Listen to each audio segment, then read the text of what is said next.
Hello, and welcome back to the Sino-Bubble podcast. Before I launch into the episode, this is just a reminder that if you subscribe to updates on the Sino-Bubble website, you'll receive an email notifying you every time a new episode is released. The email will also contain an interesting story or historical fact about China, so I highly recommend it. All you have to do is go to sinobubble.com, click on the contact button, fill in the subscribe box with your name and email, and then wait to hear from me. Today is the first in 3 parts on the CCP's occupation of the periphery and the incorporation of Tibet, Xinjiang, and Inner Mongolia into the People's Republic after 1949. We're starting with Tibet, which historically had the most controversies surrounding it from an international perspective. I remember seeing protests about the freedom of the Tibetan people on TV when I was young, and seeing other things such as acts of self-immolation and that sort of thing. But I think in recent years, the people of Xinjiang have taken over as the focal point of international outcry about China's human rights record.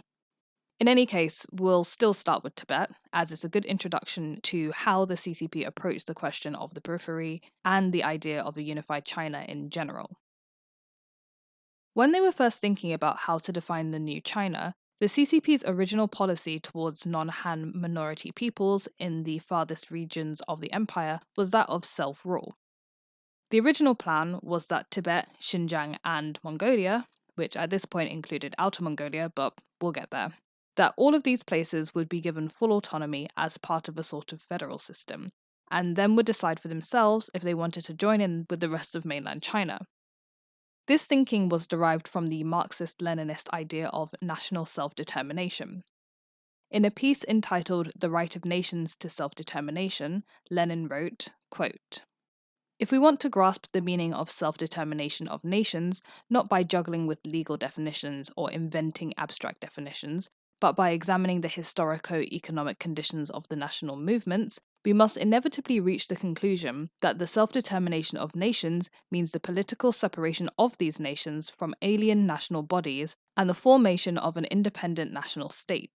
Later on, we shall see still other reasons why it would be wrong to interpret the right to self-determination as meaning anything but the right to existence as a separate state." Well, unfortunately for Tibet, that later on never arrived. In 1949, the CCP's very open-minded policy was quickly overthrown by a brand new policy of a unified socialist China that incorporated all of the 5 major nationalities of Han, Manchu, Mongolian, Hui Muslim, and Tibetan under one banner. It should be pointed out that this was essentially the same plan that the nationalists under Chiang Kai-shek had during the Nanjing era, once again demonstrating how the new communist regime maintained many of the continuities with the previous regime that it had promised to overthrow and replace in its entirety. It's also interesting that the CCP claims to be very anti-imperialist, but is quite happy to rely on the legacies of China's imperial past in order to assert their legitimacy in areas such as Tibet and Taiwan. But I digress. So before we get into all the whys and hows of communist reintegration plans, let's get a bit of background on the historical relationship between Tibet and China, so that we can understand a bit better why China felt that they had the right to Tibet in the first place. Tibet has a long, rich history of its own, dating back to around the 6th century BC. But going into all of it here would be way too long. Even the books I skim-read on Tibetan culture took me all day to read. What I'll do instead is I'll just give a brief overview of Tibet so that you get a feel for the region, its culture, and its relationship with mainland China until the middle of the 20th century. There was a great unified Tibetan empire from the beginning of the 7th century, and it was also during this time that Buddhism rose to prominence in Tibet, a little earlier than it did in China proper, although there was initially a lot of resistance to the imposition of a foreign religion until about the 11th century. Tibet fell under Mongolian rule in the 13th and 14th centuries as part of the Yuan dynasty, which was also the main dynasty of pretty much all of East and Northeastern Asia proper, barring parts of Xinjiang province. So there was some historical precedent for China and Tibet being part of the same kingdom or empire, but that was under Mongolian rule, and Tibet was also administered separately to China, with most of the political power still lying with local leaders. In general, Tibet has always been very open to cultural influences from its neighbours. Obviously, Buddhism was inherited from India, and in general, Tibet has a long-standing relationship with China, mainly as a tributary state. Persia was also a big influence on Tibetan culture, especially in literature, and Persian was the commercial language of the region prior to the 17th century. But by the early modern period, Buddhism played the biggest role in the daily lives of most Tibetans, and there were many different rival sects of Buddhism that competed with each other for influence and power throughout the Tibetan region. It was in the 17th century that the Dalai Lama became such an important figure in Tibet, as the fifth Dalai Lama had essentially unified Tibet under both religious and secular rule. He also visited Beijing in 1653 to meet with the emperor of the recently established Qing dynasty, the last Chinese imperial dynasty. Although while the Chinese saw this as a sort of act of submission, the Tibetans didn't see it in quite the same way. That being said, the Qing did maintain quite a bit of influence over Tibetan affairs, including in the selection of the Dalai Lama's successor up until the 13th Dalai Lama. As an aside, the 14th Dalai Lama, who is the current Dalai Lama, Tenzin Gyatso, was approved by the central government of China in 1940, although the Tibetans still rejected any notion that the Chinese played a presiding role over the enthronement, which the Chinese government played up in their own press. Anyway, now we're moving into the 20th century, and this is where things start getting a bit more chaotic and compelling. By the late 19th century, the British imperial government in India had expanded aggressively in the Himalayan region, staking a claim over Tibet's neighbours such as Bhutan, and allying with its long-standing rival of Nepal. The Chinese Qing Empire was in decline, not to mention under serious pressure from foreign powers, as discussed in the first few episodes of this podcast, and in the north, Tibet's Mongolian allies were also weakening. Tibet itself remained internally stable, however, the British feared the imposition of Russia in the face of Chinese imperial decline. So, in 1904, they sent an expedition with the mission to establish diplomatic ties with the Tibetan government directly, and in order to resolve a border dispute between Sikkim in northeastern India and a part of southern Tibet. The Young Husband expedition quickly became a temporary military invasion, although I'm still not sure why it wasn't just characterized as a military invasion from the beginning, because the army that was sent into Tibet was so well equipped, and the Tibetan army so not well equipped. How could it have been seen as anything else except for imposition, especially as it basically began with a massacre? But, okay, fine, we're calling it an expedition. In any case, this diplomatic expedition reached Lhasa on August 3rd, only to find that the 13th Dalai Lama had fled to Outer Mongolia. Despite his absence, the British managed to pressure the Tibetan representatives into signing the Anglo-Tibetan Treaty of 1904, which allowed Britain trading rights in major commercial areas, forced Tibet to pay a huge indemnity to the British government, formalized the border between Sikkim and Tibet, and declared that Tibet was to have no relationship with other countries, essentially making it a British protectorate. The last point was mainly to prevent an increase in Russian influence in the region. Though later, in treaties with both China and Russia, Britain promised not to intervene in the internal affairs of Tibet and to only deal with Tibet indirectly through China, while still maintaining the other benefits of trade and indemnity from the original treaty. However, China proved unwilling to uphold their end of the bargain. They had closed the India-Tibet border after 1910 and began pushing themselves deeper into Tibetan territory, especially along the borders of the British Empire. Things got even dicier after the fall of the Qing dynasty in 1911, and in 1913, China, Britain, and Tibet met at a conference in Simla to try and figure out Tibet's political status in the face of China's declining military presence. The Simla Accord, signed in 1914, promised that Tibet would remain under Chinese suzerainty, but that Tibet would be independent in its political affairs, and it also defined all the borders and areas of influence for all three parties. China was not happy and did not sign the accord, and the British government pointed out that this new treaty clashed with the one signed with Russia in 1907, but then the First World War happened and then people just forgot about Tibet for a while. From what I can tell, in the interim period while China fell into warlord chaos, That was when Tibet attempted to assert its own independence, sending letters and trade delegations to several countries, including Britain, and trying to get them to tacitly support the Tibetan government. The CCP did have some interaction with the Tibetan people during the Long March in the mid-1930s, which usually just led to armed clashes that Mao Zedong described as very bad and did nothing to ingratiate the party with the locals. Again, after this period, Tibet really wasn't at the forefront of the CCP's political plans until after reunification. In general, Tibet took the chaos of the Civil War period as a chance to make a break from China and establish itself as an independent polity. In 1949, the Tibetans expelled the nationalist delegation in the country in order to avoid pissing off the communists and to retain autonomy. Now, I say all of this to say that the history of Sino-Tibetan relations is a turbulent one that features both allyship and also a desire to remain distant. It's clear that as we move forward through history, the desire for Tibetan independence grows stronger, and it's a sentiment that remains till today.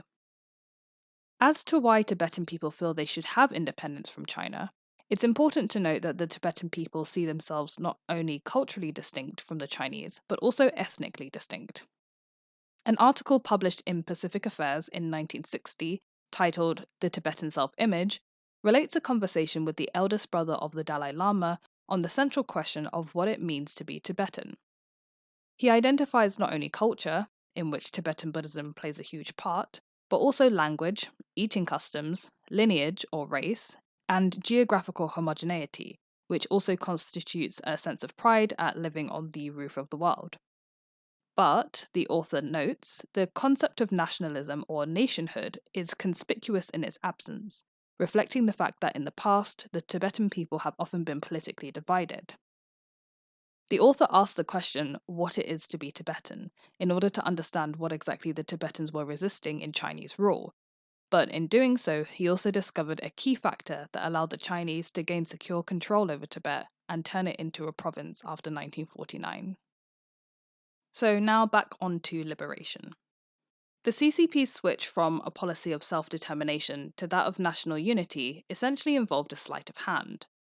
Mao argued that China was actually a multi-ethnic state, just one with a very large Han majority, and in fact was composed of many different peoples. The total number of officially recognized nationalities or ethnic groups in China today is 56, with Tibetan people coming in at the 9th largest with a roughly 0.5% share of the total population. Chinese people didn't just mean Han people, it meant anyone living in the territory of China. And Tibet was in the territory of China, or at least it was going to be. The CCP leadership even went as far as to circulate an internal memo that told party members to stop using the phrase self-determination and instead recognize that this language was just to win the minorities on side so that they would oppose the nationalists. But, and I quote, "The situation today has changed fundamentally.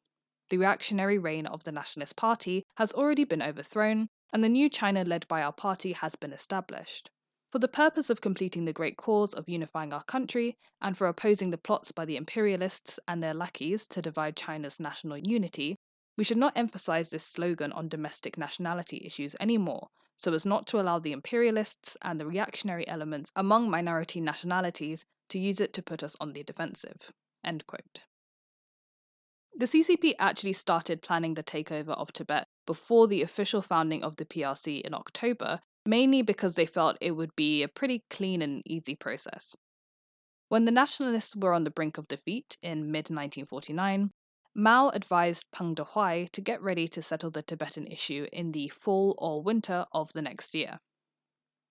Apart from the inconveniences of difficult terrain and heavy religious influences, asserting CCP rule in Tibet was seen as a much more straightforward process than that of Taiwan, which, as history has shown, turned out to be true. They took the expulsion of Chinese officials in 1949 as their cue to go on the offensive. The Tibetans had meant this move as a sign of neutrality, as the officials were nationalist, but the CCP instead portrayed the incident as the Brits, Americans, and Indians trying to increase their own influence in Tibet by getting rid of Chinese influence. In an official news statement, the party said, quote, "The PLA must liberate all China's territories, including Tibet, Xinjiang, Hainan Island, and Taiwan, and will never allow a single inch of Chinese land to be left beyond the rule of the People's Republic of China. Tibet is China's territory, and we will never allow it to be invaded by foreign forces. The Tibetan people are an integral part of the Chinese, and we will never allow them to be separated from the Chinese nation." End quote. The speedy recovery of Tibet was not just based on the need to have a fully unified China as quickly as possible as a show of China's legitimacy on the international stage, but the region was also of strategic importance to China. As mentioned earlier, there were historically frequent clashes between the Tibetan people and their neighbours in countries such as Nepal and India. The CCP also felt that other nations such as Britain and America, and also Russia, but they couldn't really admit that, were trying to get their hands on Tibet. It was best to strike soon, before Tibet finally received the recognition from the international community that it was a sovereign state, as it had been trying to do since the beginning of the 20th century. Time was of the essence. A question that I keep running to as I write this episode is, what exactly did the CCP mean by the term liberation? I mean, apart from the audacity that they felt that they were some sort of heroes in this situation, we already know that the CCP has a bit of a savior complex. But what exactly was it that they felt that Tibet needed liberating from? Mao emphasized the need to liberate all Chinese, including the ethnic minorities, from oppression. But I'm still trying to figure out who exactly was oppressing Tibet. Was it that he felt that without China, Tibet would basically fall into the hands of evil Western imperialists? This seems to be the most likely case, but the terminology is so vague, and there doesn't seem to be anyone who just outright says what they mean by liberate. So I'm going with evil Westerners for now, but let me know if you come across any other explanations. Initial plans to enter Tibet from the northeast through Qinghai province were soon scuppered by those pesky terrain difficulties, as most of the road was covered in snow for the majority of the year. The task of speedy invasion was handed over to Deng Xiaoping, who was in charge of the Southwest Bureau and arranged for the army stationed there to take the whole of Tibet by September 1950. The plan was to launch forth in March, pop into Chamdo, which is in the southeastern area of Tibet, by May, occupy the area, sow divisions amongst the locals, stroll into Lhasa by June, and be home in time for tea. The CCP also had control over the Panchen Lama at the time, who was a 12-year-old who had fled to Qinghai province because of disputes between his clique and the then Dalai Lama's clique, and they wanted to use him as a sort of figurehead when they were marching with the army into Tibet to show the legitimacy of the CCP. For those who don't know, the Panchen Lama is sort of a second-in-command to the Dalai Lama in terms of authority. Both the Dalai Lama and the Panchen Lama are responsible for finding each other's reincarnations, and so they're both figures of high political importance. The current Panchen Lama, as identified by the current Dalai Lama, was actually kidnapped by the Chinese government in 1995, and nobody has seen him since. It is believed that this is a way of the CCP exerting their control over the successions of the Dalai Lama so that they can have more political influence over the Tibetan religion and culture, which, as I mentioned, is a very key part of Tibetan people's self-identity. The young Panchen Lama, who actually would be 31 now, so just a couple of years older than me, is apparently a college graduate with a normal job, according to the CCP. They haven't actually provided any evidence for this statement though, so I guess we'll just have to take their word for it. Anyway, back to 1949. Before the military incursion, some diplomacy was tried out. The CCP sent a Buddhist monk and also the brother of the Dalai Lama to try and negotiate a peaceful surrender with the Tibetan government. But the leaders in Lhasa argued that there was nothing that they needed liberating from, and that Tibet had historically been a free and independent nation and would like to remain that way. Thank you very much. Shockingly, Beijing dismissed the Tibetan claims to independence, which led the government to seek support from Britain, India, and the US. But they were all either not interested or didn't want to jeopardize their budding relationship with the new regime in China. The CCP were willing to recognize the cultural, political, and religious systems of the Tibetan people, including the role of the Dalai Lama, if they in turn promised to get rid of all Western imperial influences and allow the People's Liberation Army into Tibet without resistance. Otherwise, the CCP would march in guns blazing. The Chinese invited a Tibetan delegation to Beijing in May of 1950 to discuss the terms of Tibetan autonomy, but the Tibetans, who were at that time in New Delhi, hesitated and basically just refused to go to Beijing. A weird back and forth ensued, and in September, the Chinese government basically issued an ultimatum stating that if the Tibetans didn't come to Beijing, then, or else. When they didn't show up, the PLA took its cue. The invasion of Chamdo began on October 6, 1950. Unable to put up any resistance due to their outdated equipment and a vastly superior PLA force, the fighting lasted for 2 weeks, after which the Tibetans in Chamdo surrendered. On November 10th, the CCP reiterated that there was still time for a peaceful surrender from Lhasa, but the Tibetans were divided, knowing that they couldn't resist the incursion but also refusing to give up. They reached out to the international community one more time, pleading with the UN to halt Chinese aggression, but to no avail. The Indian government did express concern and regret over Chinese actions, but Beijing dismissed these concerns, stating that the CCP could go into whatever part of Tibet it liked and that India should not interfere in China's internal affairs. Seeing that they were to receive no help, the Tibetans decided to join the CCP at the negotiating table in Beijing on April 29, 1951. The Dalai Lama did not attend, instead leaving Tibet's highest-ranking military leader, Ngabo, in charge of the discussions. They quickly agreed to let the PLA into Tibet, and, after some back and forth, finally got the Dalai Lama to agree to recognize the Panchen Lama as designated by the CCP. On May 23rd, both parties signed the 17-point agreement for the peaceful liberation of Tibet, which stated that Tibet was to return to China and that reforms in Tibet would not take place until the people of Tibet had been consulted and agreed to the changes. Apart from the major points, 2 secret agreements also stated that Chinese troops would be stationed in areas of national defense in Tibet, that the Tibetan army would be demobilized and absorbed into the PLA, and that the Dalai Lama, currently in exile, could live wherever he liked, including Lhasa. The agreement was confirmed by the Dalai Lama on October 26th, the last seal of approval needed to confirm the handover of Tibet. So that's the story, really. In the end, the liberation of Tibet ended with little conflict, though the whole process took a little longer than the CCP would have liked. The final agreement was heavily weighted in Beijing's favour, as the clauses that applied to the CCP's abilities to change cultural and religious practices were conditional on the approval of the people, which, as we know, doesn't really mean anything. The agreement was repudiated by the Dalai Lama on his journey into exile to India in 1959. Until 1959, however, the Tibetan people were, generally speaking, allowed to get on with their lives in peace. When unrest started breaking out in the mid-1950s, however, it quickly spelled the end for peaceful coexistence and signalled the beginning of the saga that we know today, one in which the Tibetan people are sealed off from the rest of the world and the people live in the same oppressive conditions that the CCP promised to liberate them from. So, that's it for this episode, guys. I hope you enjoyed it. Just one more reminder that you can subscribe to the newsletter on the Sinobabble website, that's sinobabble.com, in order to receive updates on when the podcast will be released, as well as a fun story or article that I find on China. Okay, thanks for listening, guys, and I hope you tune in next time.